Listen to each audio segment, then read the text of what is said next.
Hello, good evening, students. Today in 11th class physics, we are continuing with collisions. Collisions में आज जो अभी हम लोग स्टार्ट कर रहे हैं बच्चों वो oblique collisions या टू डायमेंशनल collisions अभी हम लोग बोल सकते हैं इसको टू डायमेंशनल collisions. और इसमें जो अभी हम लोग लेने वाले हैं we will be discussing only perfectly elastic collision. तो इसमें अभी हम लोग पहले भी बता चुके हैं क्या इलास्टिक कोलिजन क्या है. किसी भी टाइप के कोलिजन में अगर kinetic energy before collision is equal to kinetic energy after collision तो उसको अभी हम लोग परफेक्टली इलास्टिक कोलिजन बोलते हैं. और law of conservation of momentum this is satisfied in any type of collision. किसी भी टाइप के कोलिजन में law of conservation of momentum satisfy होता है. अब suppose for example you are having two objects, one of these is having a mass m1 moving with a velocity u1 और इसकी line of velocity या line of motion बच्चों ऐसा कुछ है. And the second object which is having a mass m2 this is moving with a velocity u2 and obviously u1 is greater than u2. अगर इसका collision होना है तो u1 और u2 बड़े रहेंगे. And since this is oblique collision, oblique collision क्यों है? क्योंकि हेड ऑन कोलिजन नहीं है. हेड ऑन कोलिजन में अभी हम लोगों ने क्या बताया था? हेड ऑन कोलिजन अभी हम लोगों ने क्या बताया था? For head on collision we say that the line of velocity और the line of impact is same as the line of velocities. तो इसकी वेलोसिटी का लाइन और इसकी वेलोसिटी का लाइन अलग है और ये इनका जो इंपैक्ट वाली लाइन है वो भी अलग है. So after collision suppose this m1 moves with a velocity v1 and m2 this moves with a velocity v2 and the directions of these velocities, इनकी velocities का जो direction है बच्चों वो अभी हम लोगों ने कहा है this is making an angle theta1 with the original direction और ये theta2 एंगल बना रहा है कोलिजन के बाद, है ना. तो इसमें अभी हम लोगों ने बोला कोई दो ऑब्जेक्ट्स हैं और इन दोनों ऑब्जेक्ट्स में line of collision is not the same as the line of initial velocities. इनकी इनिशियल वेलोसिटीज की लाइन बच्चों देखना ध्यान से, ये ऑब्जेक्ट है और दूसरा ऑब्जेक्ट ये है. अगर परफेक्टली एक ही लाइन में दोनों की इनिशियल वेलोसिटीज हैं then this will be termed as head on collision. अब क्या होगा इसमें? अभी हम लोगों ने ये बोला that this is moving and the line of velocity is different from the line of velocity of this object, but there is some sort of contact. यहां पर एक कांटेक्ट हुआ और कांटेक्ट होने के बाद दोनों की वेलोसिटीज का जो डायरेक्शन है, सपोज इनिशियल हॉरिजॉन्टल लाइन से ये θ1 एंगल पर डिफ्लेक्ट हो गया और दूसरा ऑब्जेक्ट जो है θ2 एंगल पर डिफ्लेक्ट हो गया.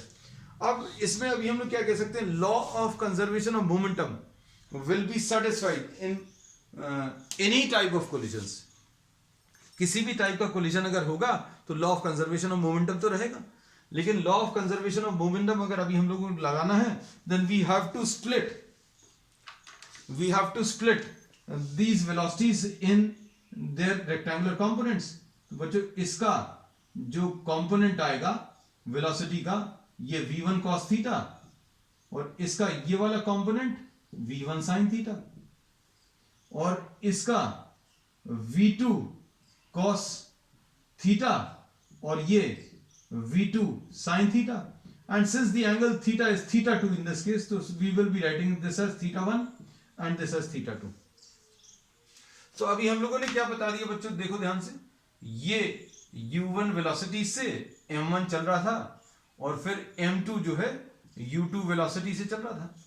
And since they are making an oblique collision, therefore these will move in a direction which will be different from the direction of their initial velocities. तो बच्चों ये v1 final velocity of the first object and this v2 is the final velocity of the second object. और इन velocities का इस line के साथ जो angle है θ1 और v2 का इस लाइन के साथ जो एंगल है वो θ2. हमने सारी चीजें फिर से बता दी. है ना। अब हम लोगों ने साइज जो है वो नहीं बनाया, जस्ट टू अवॉइड कंफ्यूजन। तो अब हम लोगों ने इसमें ये बोला कि ये v1 को दो कंपोनेंट्स में ब्रेक किया, v1 cos थीटा 1, एक तो ये इस डायरेक्शन में आएगा, and perpendicular to the line of collision ये v1 sin थीटा 1, और इसका ये वाला v2 cos थीटा 2 और ये वाला v2 sin थीटा 2। अब हम लोग क्या करेंगे, law of conservation of momentum लगाएंगे। तो law of conservation of momentum, since momentum is a vector quantity, therefore we have to apply this along some vector lines, है ना। वेक्टर लाइंस के टर्म्स में मतलब summation of momentum along the x direction. ये अब हम लोग लेंगे सबसे पहले, इसको अभी हम लोग ऐसा लिख दे रहे हैं, applying law of conservation of momentum, applying law of conservation of momentum along the x direction. हम लोगों ने क्या किया, law of conservation of momentum apply किया अलोंग द एक्स डायरेक्शन। अब अलोंग द एक्स डायरेक्शन अगर आप देखें तो initial momentum, initial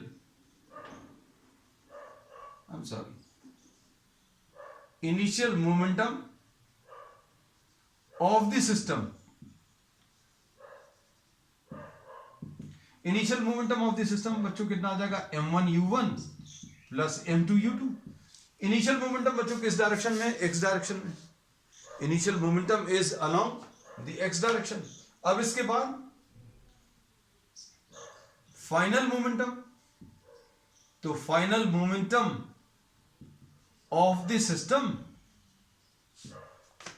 along the x direction.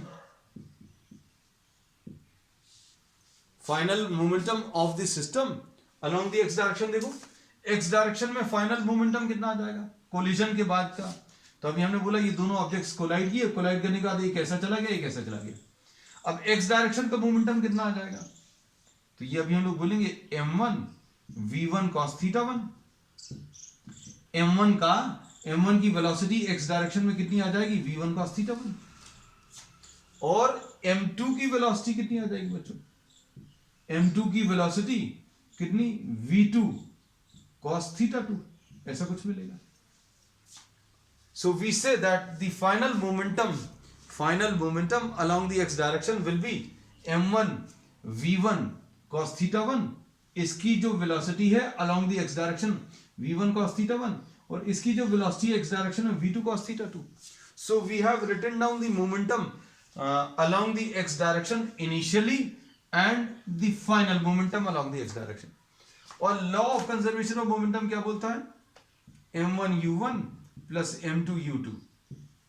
x direction का पहले मोमेंटम और x डायरेक्शन का बाद में मोमेंटम सेम होगा, मतलब m1 v1 cos थीटा 1 और m2 v2 cos थीटा 2 बच्चों ये सेम आएगा। ये पहली इक्वेशन।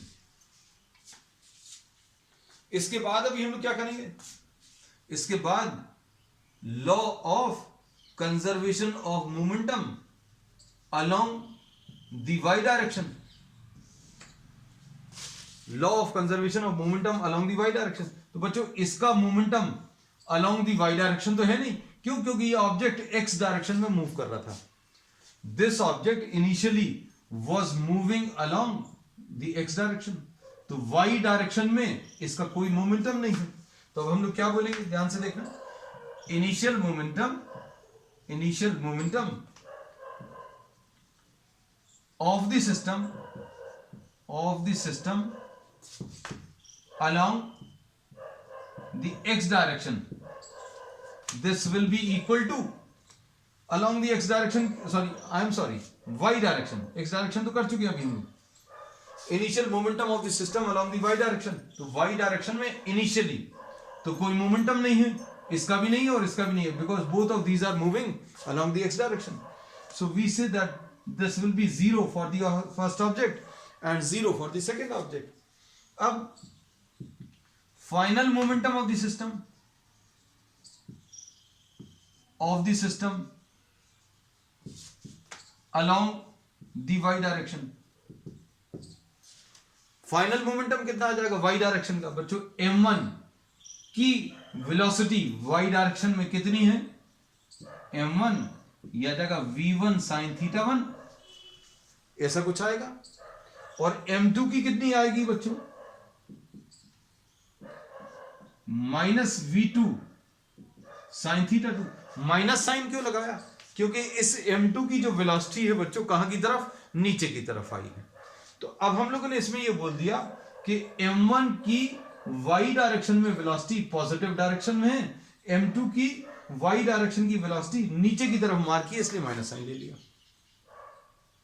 अब law of conservation of momentum क्या बोलेगा, law of conservation of momentum states that momentum of the system before collision, collision के पहले का मोमेंटम और कोलिजन के बाद का मोमेंटम y डायरेक्शन में सेम होगा। तो बच्चों ये सेकेंड इक्वेशन आ गई। अब इसके बाद since this is an elastic collision, ये अभी हम लोग जो पढ़ रहे हैं वो कैसा कोलिजन है बच्चों, इलास्टिक कोलिजन है। और इलास्टिक कोलिजन में हम लोग क्या बोलेंगे, kinetic energy before collision for elastic collision, for elastic collision we say that kinetic energy before collision is equal to kinetic energy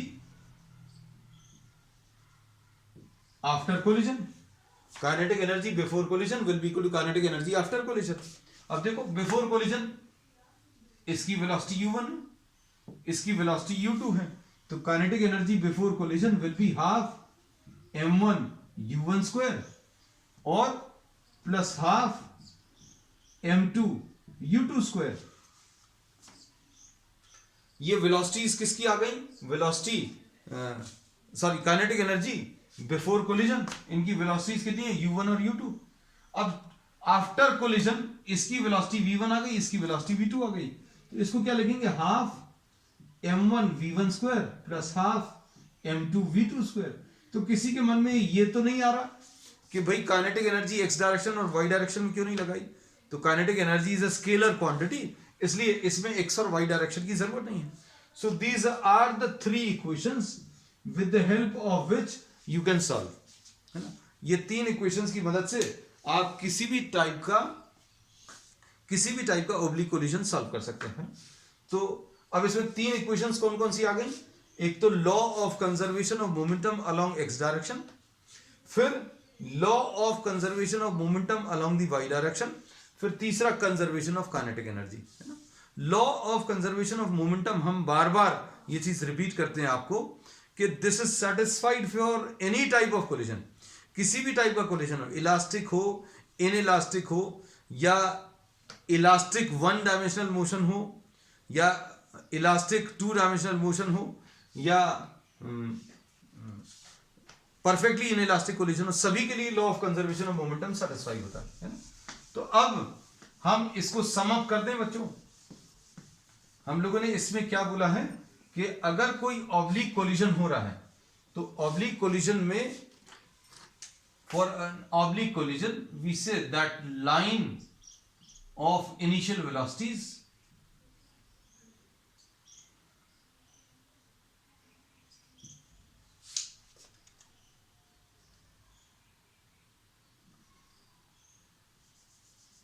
the line of initial velocities and the line of impact will not be same. Therefore, what will happen after impact or after collision, the object may move in some random direction। कुछ ऐसा strike किए, ये इसको touch करता हुआ निकल गया, अब इसको टच करता हुआ निकलेगा तो क्या हुआ, ये नीचे की तरफ और ये ऊपर की तरफ चला गया। इसका ये एंगल θ1, ये एंगल θ2, इसका मास m1, इसका मास m2, फाइनल वेलोसिटी v1 और फाइनल वेलोसिटी v2। हम सिर्फ अब 2-3 लाइंस में सारी चीजें फिर से लिख देंगे। अब इसमें अभी हम लोगों ने क्या बोला कि काइनेटिक एनर्जी का कंजर्वेशन लिख लो सबसे पहले, तो half m1 u1 square plus half m2 u2 square, ये काइनेटिक एनर्जी बिफोर कोलिजन है। और kinetic energy half after collision कितना आ जाएगा, half m1v1 square plus half m2v2 square. Collision के पहले की काइनेटिक एनर्जी और कोलिजन के बाद की काइनेटिक एनर्जी सेम है। ठीक, अब इसके बाद नेक्स्ट है conservation of momentum along the x and y direction. Separately apply कर दो, है ना। तो ये कैसे अप्लाई करेंगे ये देख लेना। ये शॉर्ट में सारी चीजें अभी हम लोगों ने बता दी हैं बच्चों, सिर्फ इनको सम अप कर रहे हैं। अब हम लोग इसमें क्या बोलेंगे, इसके कंपोनेंट्स आ जाएंगे। और कंपोनेंट्स कौन से आएंगे इसके, इसका x डायरेक्शन में v1 cos थीटा 1 और y डायरेक्शन में v1 sin थीटा 1। इसका x डायरेक्शन में कंपोनेंट v2 cos थीटा 2 और y डायरेक्शन में कंपोनेंट बच्चों v2 sin थीटा 2। अब law of conservation of momentum लगाओ। x एंड y डायरेक्शन में अगर ये अप्लाई करेंगे तो क्या आएगा, x डायरेक्शन का law of conservation of momentum directly लिख रहे हैं बच्चों। x डायरेक्शन में तो ये मूव कर रहा है शुरू में, तो m1u1 plus m2u2 is equal to m1 का x डायरेक्शन में वेलोसिटी v1 cos थीटा 1 और m2 की v2 cos थीटा 2, ऐसा कुछ आएगा। अब y डायरेक्शन में law of conservation of momentum, तो y डायरेक्शन में इसके पास कोई मोमेंटम नहीं है इनिशियली, इसके पास भी there is no momentum because both of these were moving along the x direction. अब y डायरेक्शन का इसका मोमेंटम कितना आएगा, m1 v1 sin थीटा 1 और प्लस m2, ये कंपोनेंट नीचे की तरफ है तो माइनस v2 sin थीटा 2। तो बच्चों ये तीन इक्वेशंस हैं। एक पहली इक्वेशन ये है, दूसरी इक्वेशन ये है एंड तीसरी इक्वेशन ये है। With the help of these three equations you can solve any type of problem related to oblique collision, है ना। ऑब्लिक कोलिजन कौन सा वाला बच्चों, इलास्टिक। अब नेक्स्ट है बच्चों, इसमें नेक्स्ट टर्म जो अभी हम लोग लेने वाले हैं, एक और छोटा सा टॉपिक, पावर। चैप्टर का नाम ही था बच्चों work energy and power. So we have discussed in detail about work, we have discussed in detail about energy and now we will be discussing this, a very small topic. इसमें ज्यादा कुछ बताने का नहीं है। पावर,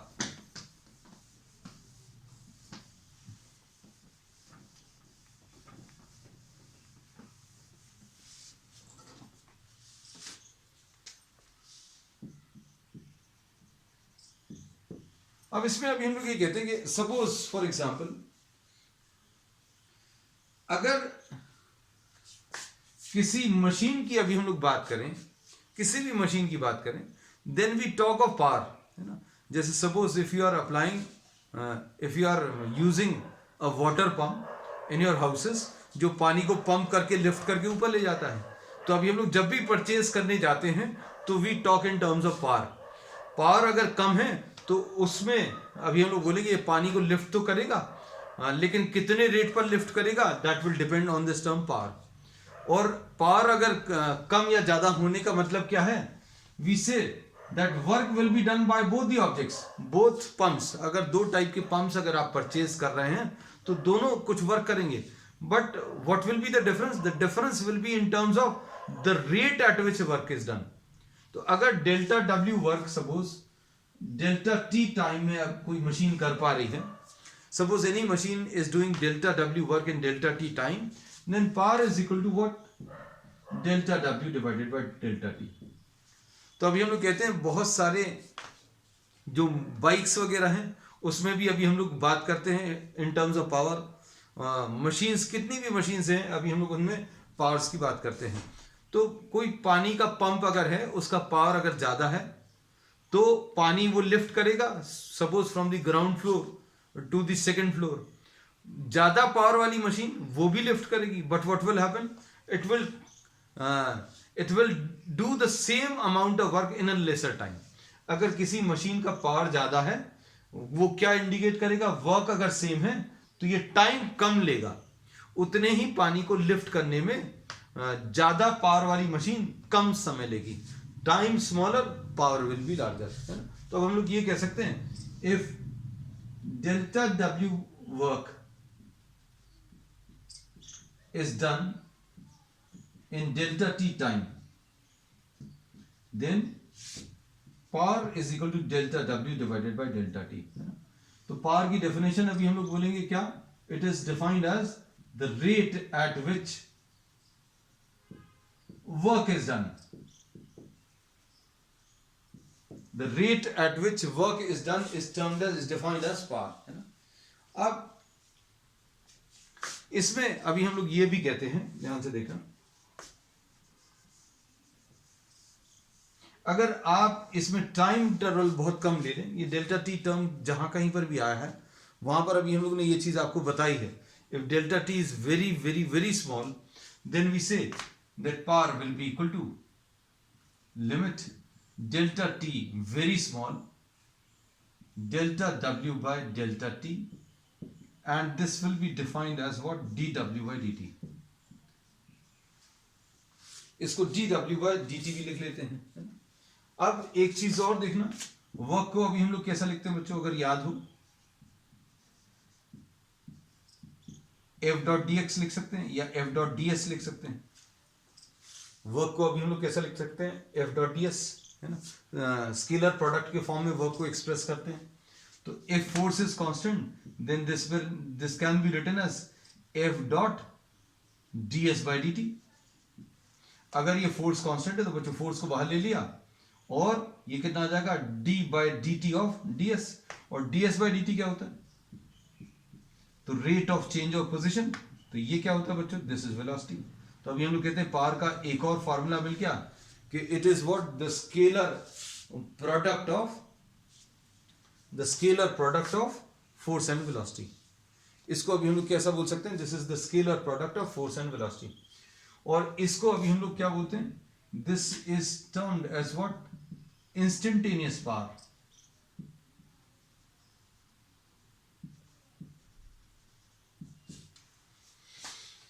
अब power को define करने के लिए अभी हम लोगों ने किसका यूज किया, वर्क का और टाइम का। तो वर्क बच्चों कैसी क्वांटिटी है, work is a scalar quantity, work एक स्केलर क्वांटिटी है, और टाइम से अभी हम लोगों ने डिवाइड किया।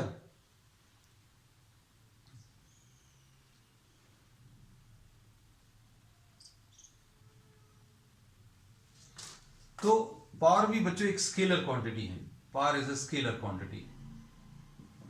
और ये मेजर करने के लिए अभी हम लोगों ने वर्क डिवाइडेड बाय टाइम लिया है, मतलब joules divided by seconds, and we say that 1 joule upon 1 second will be what, 1 watts। so power is measured in terms of what, unit इसकी वाट्स आ गई। अब इसमें क्या बोल सकते हैं बच्चों,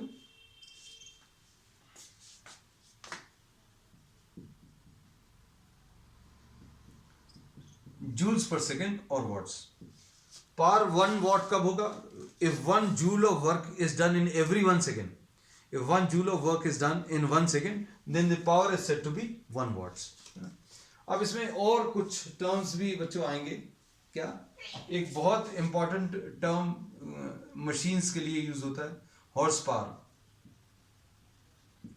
इसको अभी हम लोग घरों में, अभी आप देखना घर में जो पंप्स अभी हम लोग खरीदने जाते हैं, those are available for power rating of 0.5 HP, or this is available for a power rating of 1 HP or 1.5 HP or 5 HP, ऐसे पावर रेटिंग्स में अवेलेबल है। तो 1 HP का मतलब क्या है, तो ये 1 HP is what, 746 watts, है ना, ये याद रखना। तो 1 हॉर्स पावर कितना है ये अभी हम लोग बता सकते हैं। ये वॉट्स बच्चों हर उस जगह पर यूज होगा, जरूरी नहीं है इसी चैप्टर में यूज हो, जहां कहीं पर भी अभी हम लोग एनर्जी की बात करेंगे, एनर्जी मतलब the capacity of doing work, है ना। तो जहां कहीं पर भी वर्क आएगा, एनर्जी टर्म आएगा, तो टाइम भी रहेगा, और टाइम भी अगर रहेगा तो वर्क डिवाइडेड बाय टाइम, उसको अभी हम लोग पावर बोलेंगे। इलेक्ट्रिकल एनर्जी, घरों में जो अभी हम लोग यूज करते हैं बच्चों, आपने देखा होगा बल्ब्स के ऊपर भी रेटिंग लगी रहती है। आप जो आजकल एलईडी बल्ब्स यूज करते हैं, उन एलईडी बल्ब्स को अगर अभी हम लोग देखें, if the LED bulbs which you use, जो अभी हम लोग घरों में यूज करते हैं, उनके ऊपर पावर रेटिंग रहती है सपोज 5 वॉट्स। मतलब क्या है 5 वॉट्स का मतलब क्या है? This will be consuming what 5 joules per second. तो फैंस अगर अभी हम लोग देखें तो फैंस के ऊपर रेटिंग लगी हुई है 60 वॉट्स, है ना। जो इमर्शन रॉड अभी हम लोग यूज करते हैं, उसके ऊपर भी आप रेटिंग देखिएगा, ये 1000 वॉट लिखा रहता है या 1500 watt. That means this will be consuming electrical energy at the rate of 1000 joules per second, and 1500 watt अगर है तो 1500 जूल्स। तो जहां कहीं पर भी किसी भी फॉर्म की एनर्जी है, तो उसके साथ अभी हम लोग पावर का यूज कर सकते हैं, है ना। अब इसमें ध्यान से सुनना, पावर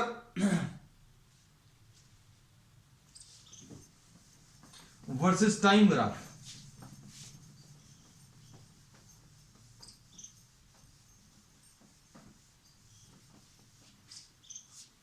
हम लोगों ने इसमें ये बता दिया था कि power is equal to what, work divided by time, है ना। अब work will be equal to what, P into T. तो अगर वर्क आपको निकालना है तो पावर इंटू टाइम निकाल लो, है ना। अब हम लोगों को अगर ये पावर वर्सेस टाइम ग्राफ दिया हुआ है, पावर वर्सेस टाइम ग्राफ अगर दिया है, तो अभी हम लोग क्या कर सकते हैं, सपोज ऐसा कुछ ग्राफ है, तो इसके नीचे का जो भी एरिया रहेगा that will give you what, the work done. तो वर्क डन कैलकुलेट करने का एक तरीका और पता चल गया। तो area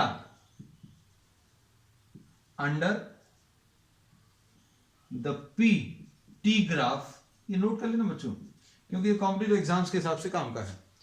the area under the P T graph gives you what, gives the work done.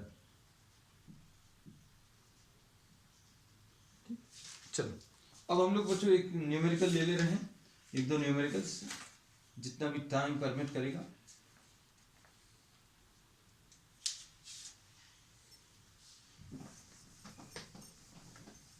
This is based on collision, जो अभी हम लोग प्रॉब्लम लेने वाले हैं।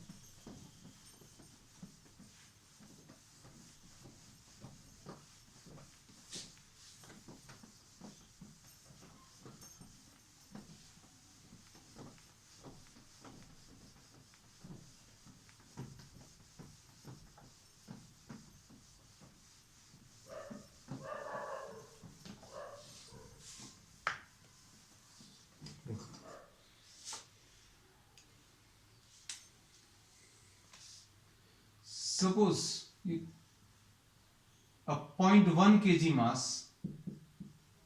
0.1 kg मास की एक बॉल है, and this strikes another ball of mass m। ये 0.1 kg मास की एक बॉल है, and this is striking another ball of mass m which is at rest।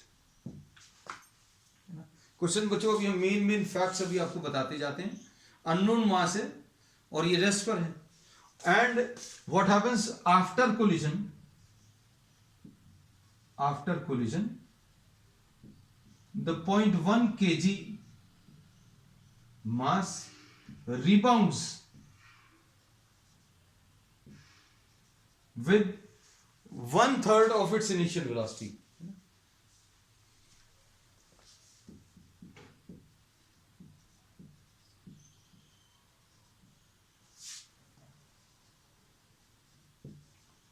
Find the mass m।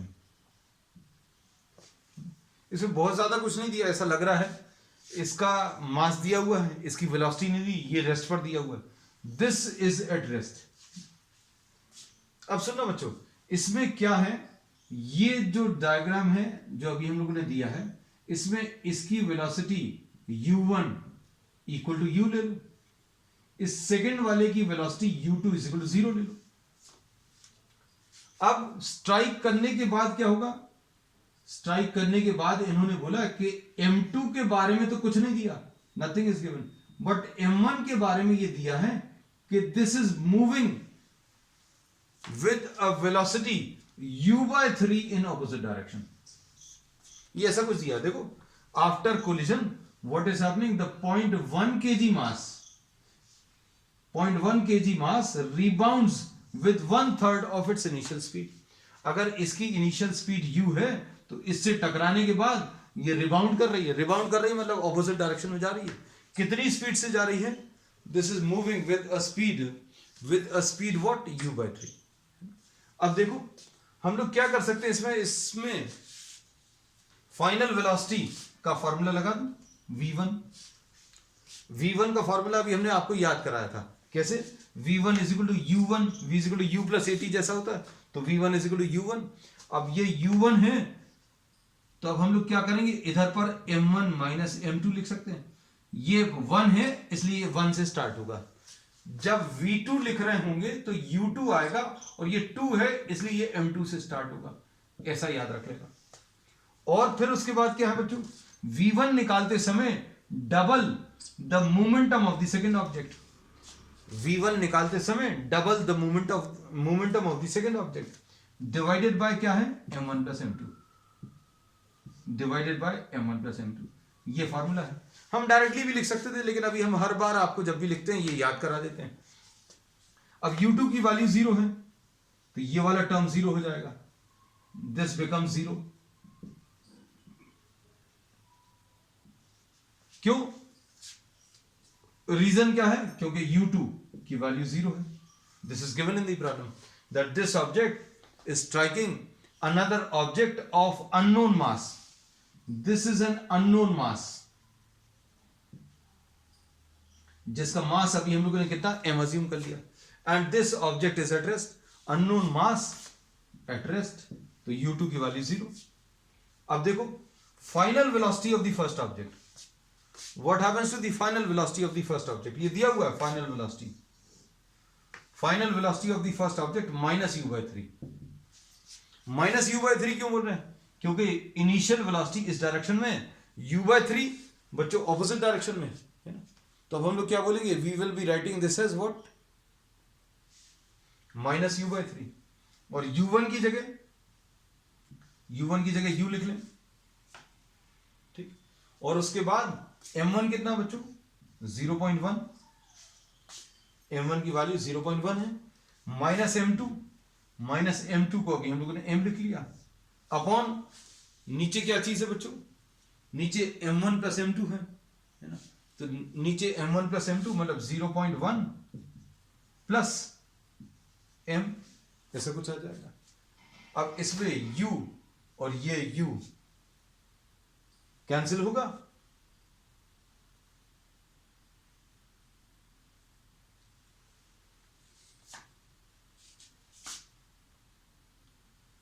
इसमें ये u और u कैंसिल होगा।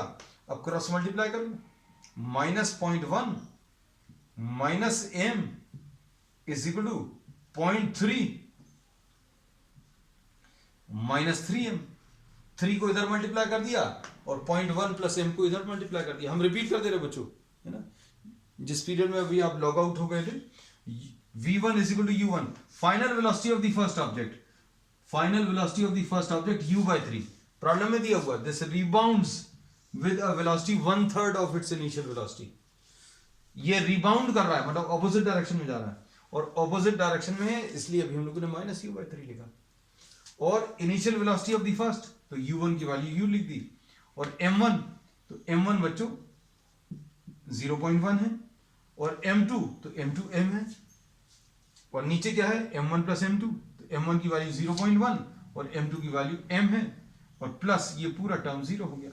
फिर इसको क्रॉस मल्टीप्लाई कर लो।